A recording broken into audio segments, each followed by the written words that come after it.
Divorce আর সহজ নয়। এবার আদালত বলল প্রমাণ ছাড়া মিলবে না বিচ্ছেদ। দিল্লি হাইকোর্টের রায়ে বাতিল হলো পুরো বিয়ে। দেশ জুড়ে শুরু আলোচনা। প্রথা দেখিয়ে ডিভোর্স আর নয়, আইন মানতে হবে, দিতে হবে শক্ত প্রমাণ। দ্বিতীয় বিয়ের পর ফাঁস হলো প্রথম বিয়ের সত্য। আদালতও চমকে গেল। পঞ্চায়েতে বিচ্ছেদ মান্য নয়, আইনি স্বীকৃতি পেতে চাই নথি ও নজির। ভাবুন, আপনি মনে করছেন আপনার বিবাহ বিচ্ছেদ অনেক আগেই হয়ে গেছে, নতুন জীবন শুরু করেছেন, এমনকি নতুন পরিবারেও সব চলছে ঠিকঠাক। হঠাৎ একদিন আদালতে গিয়ে জানতে পারলেন আপনার প্রথম বিবাহ এখনো আইনত বহাল, ফলে দ্বিতীয় বিয়েটাই অবৈধ। শুনতে সিনেমার মতো লাগলেও বাস্তবে এমনই এক ঘটনাকে কেন্দ্র করে দিল্লি হাইকোর্ট এমন রায় দিয়েছে, যা দেখে আইনি মহলেও ব্যাপক আলোচনা শুরু হয়েছে। দেশে যেভাবে ডিভোর্স কেস বাড়ছে, আর সেই মামলাগুলো ফ্যামিলি কোর্ট থেকে হাইকোর্ট, সেখান থেকে সরাসরি সুপ্রিম কোর্ট পর্যন্ত পৌঁছে যাচ্ছে, তাতে আদালত ইতিমধ্যে বিরক্ত। কয়েকদিন আগে সুপ্রিম কোর্ট মন্তব্য করেছিল, এইভাবে চললে দেশের সর্বোচ্চ আদালতের নামই পাল্টে ডিভোর্স কোর্ট রাখতে হবে। এই পরিস্থিতির মধ্যে এক মহিলা দাবি করেছিলেন তিনি তার প্রথম স্বামীর সঙ্গে পঞ্চায়েতে বিচ্ছেদ করেছিলেন, যা নাকি তাদের সম্প্রদায় প্রথাগত নিয়ম। সেই বিচ্ছেদের পর তিনি দ্বিতীয় বিয়ে করেন এবং নতুন স্বামীর সঙ্গে একটি সন্তানের জন্ম হয়।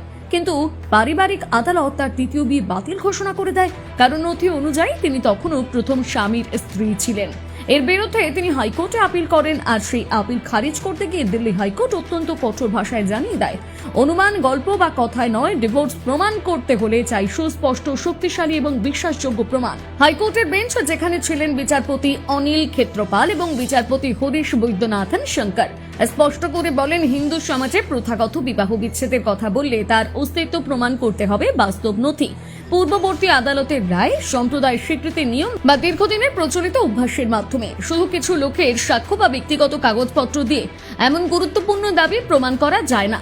আদালত আরো বলে, আইনের বাইরে কোনো প্রথা যদি দাবি করা হয়, তাহলে প্রমাণের ভার আরো অনেক বেশি পড়ে সেই ব্যক্তির উপর যিনি প্রথার কথা তুলছেন। কারণ আইন অনুযায়ী বিবাহ বিচ্ছেদ একটি অত্যন্ত গুরুতর বিষয় এবং এটি কখনোই ঢিলেমি বা অনুমানের ভিত্তিতে স্থির করা যায় না। মহিলা যে একমাত্র নথিটি জমা দিয়েছিলেন তা হল তথাকথিত পঞ্চায়েতের ডিভোর্সের একটি ফটোকপি। আদালত স্পষ্ট জানায়, এটি কেবলই দুজনের মধ্যে একটি ব্যক্তিগত বোঝাপড়া।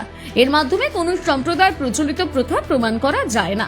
কোনো রেকর্ড নেই, কোনো ঐতিহাসিক প্রমাণ নেই কোনো আদালতের পূর্ববর্তী রায়, কিছুই না। ফলে এই নথির মূল্য বিচারিক দৃষ্টিতে প্রায় শূন্য।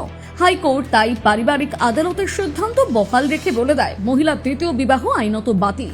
একই সঙ্গে আদালত একটি গুরুত্বপূর্ণ বার্তা দেন, ভারতে হিন্দু বিবাহ আইনের ধারা 29(2) প্রথাগত বিচ্ছেদের সুযোগ রাখলেও সেই প্রথা প্রমাণ করতে হলে চাই স্পষ্টতা, ধারাবাহিক প্রমাণ এবং সম্প্রদায় স্বীকৃত নথি। না হলে কোনো বিচ্ছেদই আইনত গ্রহণযোগ্য নয়। এই রায় এখন দেশের ডিভোর্স কেসগুলোর মধ্যে নতুন নজির তৈরি করেছে। আদালত বলেছে, বিবাহ যেমন একটি সামাজিক বন্ধন, বিচ্ছেদও তেমনই গুরুতর সিদ্ধান্ত, তাই শিথিলতার কোনো জায়গা নেই।